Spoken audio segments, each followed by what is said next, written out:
Para se të fillojmë, dua të them diçka qetë dhe sinqerisht jo si autor, por thjesht si njeri. Ky video nuk është krijuar për të gjykuar në sekondat e para. Është krijuar që të hapet ngadalë, ashtu siç hapet gjithmonë njoja e vërtetë. Nëse qëndron deri në fund, I lejon domethënies të arrijë plotësisht. Prandaj merr frymë. Lëre botën e jashtme të zbutet për një moment. Lë shëngutjen, zhurmën, presionin për të vendosur shpejt. Në minutat e ardhshme nuk kërkohet asgjë nga ti. Ky hapësirë I përket vetëm ty. Përshëndetje e dashura ime. Sa shpesh e pyesim me të vërtet veten pse na tërheqin disa njerëz, pse, pavarësisht gjithë përvojës son, të njëjtat lloje shfaqen përsëri e përsëri. Ose pse një imazh I paarritshëm I brendshëm vazhdon të jetojë në heshtje në zemër për vite me radhë. Në psikologji nuk ka rastësi. Zemra është precize.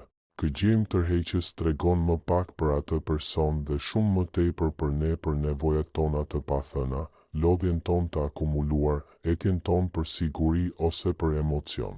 Vëmendja jonë ndjek rrjedha të brendshme shumë kohë para se të ndërhyjë logjika. Dhe sot I dëgjojmë këto rrjedha. Kjo nuk është thjesht një test, është një ftesë drejt brendësisë. Nuk po flasim për astrologji dhe as për fat. Po flasim për nevojat psikologjike të shpirtit tënd këtu dhe tani. Në këtë fazë të jetës tënde mund t'i lejosh vetes të ngadalësosh dhe të dëgjosh. Para teje gjenden 6 energji mashkullore, 6 forma arketipore. Mos I analizosh me arsyetim, qëllimshmëri apo pritshmëri shoqërore. Mos pyet kush do të përshtatej apo kush do të ishte I arsyeshëm. Vëzhgo vetëm impulsin tënd të parë. Ku shkon vëmendja jote? Le të fillojmë me arketipin e parë, shpesh të quajtur mbrojtësi ose furnizuesi. Kjo energji nuk është as e zhurmshme, as dramatike, as kërkuese. Ajo mban një forcë të qetë, besueshmëri dhe një prani të qetë. Një forcë që nuk ka nevojë të dëshmohet. Nëse ky arketip të tërheq, shpirti yt po flet qartë. Je thellësisht e raskapitur jo fizikisht, por ekzistencialisht. Ke qenë e fortë për shumë gjatë, përgjegjëse për shumë gjëra. Diçka brenda teje më në fund po kërkon siguri dhe qetësi. Kjo zgjedhje tregon një dëshirë për të lëshuar kontrollin, për të mos qenë më ajo që I mban të gjitha bashkë. Është dëshira për të kujdesur për ty pa shpjegime, pa faj, e pranuar si në kompetencën tënde, ashtu edhe në brishtësinë tënde. Të arrish më në fund të marrësh frymë lirisht, por ky arketip sjell edhe një pyetje që duhet të përballohet me sinqeritet. A je e gatshme të lëshosh kontrollin jo vetëm përkohësisht, por me të vërtetë? Apo forca jote do të rebelohet një ditë kundër rolit që ke hequr dorë? Mbrojtja mund të jetë një streh ose një kafas I ardhë.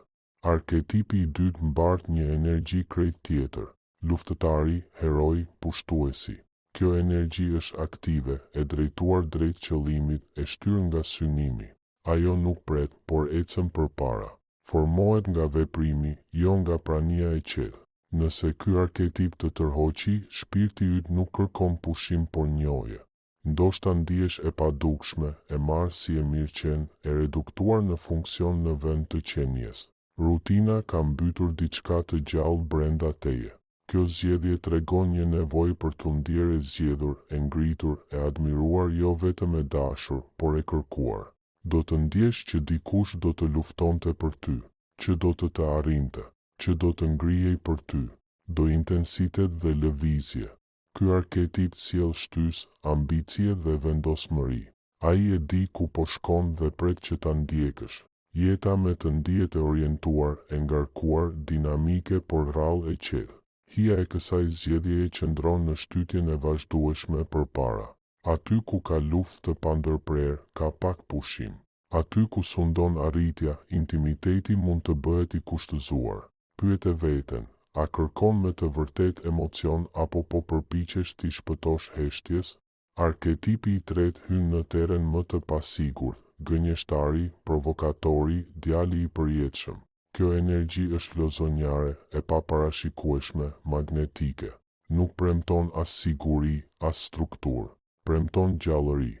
Nëse ky arketip të tërhoqi, shpirti yt është thellësisht i mërzitur. Jeta jote mund të jetë e qëndrueshme, e drejtë dhe mirë e organizuar, por diçka brenda teje ndihet e mbytur nga parashikueshmëria. Kjo është një rebelim i të pandërgjegjshmes. Nuk po kërkon partner, po kërkon bashkëpunëtor në aventurë. Dikë që thyen rregullat, përkul kohën, ndërpret rutinën. Dikë që të kujton se ende je gjallë, se je e dëshirueshme dhe e aftë për t'u mahnitur. Ky arketip zgjon rininë. Jeta me këtë energji ndihet filmike, spontane, dese, emocionalisht e ngarkuar. Sjell të qeshura, rrezik, pasion dhe intensitet. Por rrallë vazhdimsi gënjeshtari nuk është krijuar për përgjegjësi. Ai jeton në çaste, jo në lidhje afatgjata. Ajo që fillon si ekstaz mund të shndërrohet në paqëndrueshmëri. Kjo zgjedhje të pyet nëse po kërkon gëzim apo arratisje. Ndalohu këtu për një moment dhe vëzhgo çfarë është lëvizur brenda teje. Njohje, lehtësim, entuziazëm ose parehati, të gjitha janë shenja të vlefshme. E pandërgjegjshmja jote tashmë ka përgjigjur me sinqeritet. Ne thjesht I dham fjalë. Nëse vëmendja jote e brendshme është kthyer drejt arketipit të katërt, shokut të qetë dhe të qëndrueshëm, atëherë kjo zgjedhje flet për një pjekuri të thellë psikologjike. Nuk është energjia e pushtimit, dramës apo arratisjes. Është energjia e qëndrueshmërisë, e pranisë së dikujt që qëndron. Nëse ky arketip rezonon me ty, shpirti yt nuk kërkon më intensitet dhe as shpëtimtar. Je lodhur nga turbullirat emocionale dhe luftërat për pushtet. Nuk do të impresionosh dhe nuk do të jesh e impresionuar. Do të kuptohesh, po kërkon një kundërpeshë të vërtetë. Kjo energji pasqyron dëshirën për një jetë të ndarë, jo për një skenë. Biseda të gjata që zgjasin deri pas mesnatës. Heshtje e rehatshme që nuk ka nevojë të mbushet.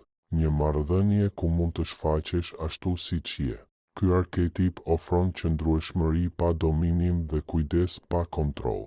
Dashuria këtu shfaqet përmes vazhdimësisë, vëmendjes dhe disponueshmërisë emocionale.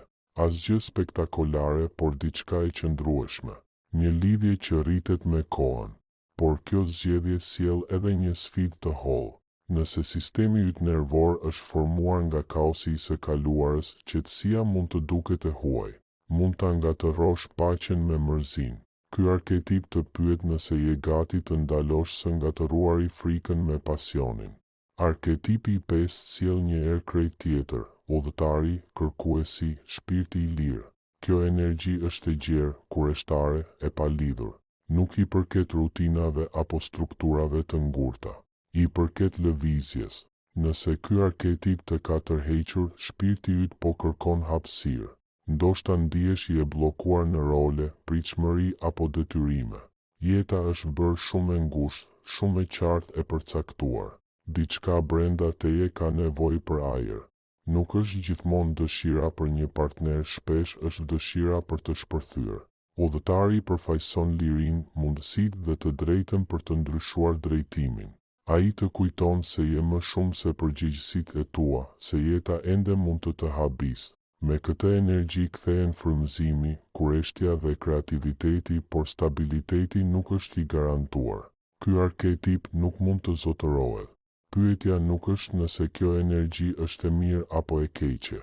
Pyetja është nëse kërkon liri të përbashkët apo nëse po ikën nga lidhja. Udhëtari mëson hapjen, por I reziston qëndrueshmërisë. Ai të pyet nëse mund të ecësh pranë dikujt pa u përpjekur ta mbash. Arketipi I fundit është më I ndërlikuari, prania e largët, e paarritshme, enigmatike. Një figurë që ma gjeps përmes mungesës, me intelekt të ftohtë, përmbajtje emocionale, thellësi të brendshme, dikush që nuk zbulohet lehtë. Nëse ky arketip të ka tërhequr, atëherë të tërheq ajo që të sfidon. Nuk kërkon atë që ofrohet lehtë. Të josh ajo që duhet fituar, ajo që duket e rrallë dhe ekskluzive. Kjo zgjedhje pothuajse gjithmonë pasqyron një besim të pavetëdijshëm, që dashuria duhet merituar, që ngrohtësia vjen vetëm pas përpjekjes, që afeksioni I një personi të vështirë për t'u arritur e vërteton vlerën tënde. Kjo është një joshje e rrezikshme. ky arketip bart inteligjencë, thellësi dhe intensitet, por disponueshmëria e tij emocionale është e kufizuar. Mund të kalosh vite duke u përpjekur të hapësh një derë që nuk ka qenë kurrë e destinuar të hapet. Rreziku është huria emocionale. Megjithatë, kjo zgjedhje nuk është gabim. Ajo tregon ambicie, forcë dhe refuzim për t'u kënaqur me të thjeshtën, por të thërret gjithashtu të kesh dëmshuri për veten. A kërkon thellësi apo vërtetim? Tani ndalu një moment dhe shiko sërish 6 arketipet: mbrojtje, pushtim, lojë, shoqërim, liri, distancë. 6 energji, 6 pasqyra. Nuk ka zgjedhje të gabuar. Ajo që të ka tërhequr është përgjigjja më e sinqertë për ty. Ajo pasqyron nevojat e tua të tanishme, jo fatin tënd. Nevojat ndryshojnë ndërsa ndërgjegjësimi rritet. Nëse të kanë tërhequr siguria apo qetësia, shpirti yt kërkon pushim. Nëse të kanë tërhequr intensiteti apo loja, shpirti yt kërkon të ndihet i gjallë. Nëse të ka tërhequr liria, shpirti yt kërkon hapësirë. Nëse të ka tërhequr distanca, shpirti yt kërkon të ndihet i jashtëzakonshëm. Dhe këtu qëndron e vërteta më e rëndësishme. Burrat nuk janë burimi i këtyre nevojave. Ata janë pasqyra. Na tregojnë atë që ende nuk ja kemi dhënë vetes. Lidhja më e thellë e jetës tënde nuk është me një arketip, por me veten tënde. Në çastin kur i jep vetes kujdes, admiracion, liri apo thellësi, bota e jashtme riorganizohet natyrshëm. Nëse ndonjëri prej këtyre arketipeve ka rezonuar brenda teje, merr një moment për ta pranuar. Mund të ndash në komente se cila energji ishte më e fortë për ty dhe pse. Reflektimi yt mund t'i ndihmojë të tjerët të njohin veten. Nëse ky lloj eksplorimi të thellë psikologjik rezonon me ty, një abonim ndihmon ta mbaj këtë hapësirë gjallë jo për zhurmë dhe trende, por për kuptim. Dhe nëse dikush të erdhi ndërmend gjatë leximit, ndarja e këtij videoje mund t'i japë një pasqyrë që nuk e priste. Faleminderit që ke mbetur i pranishëm brenda vetes në një botë që vrapon drejt së jashtmes. Të shikosh brenda vetes është një akt i fuqishëm.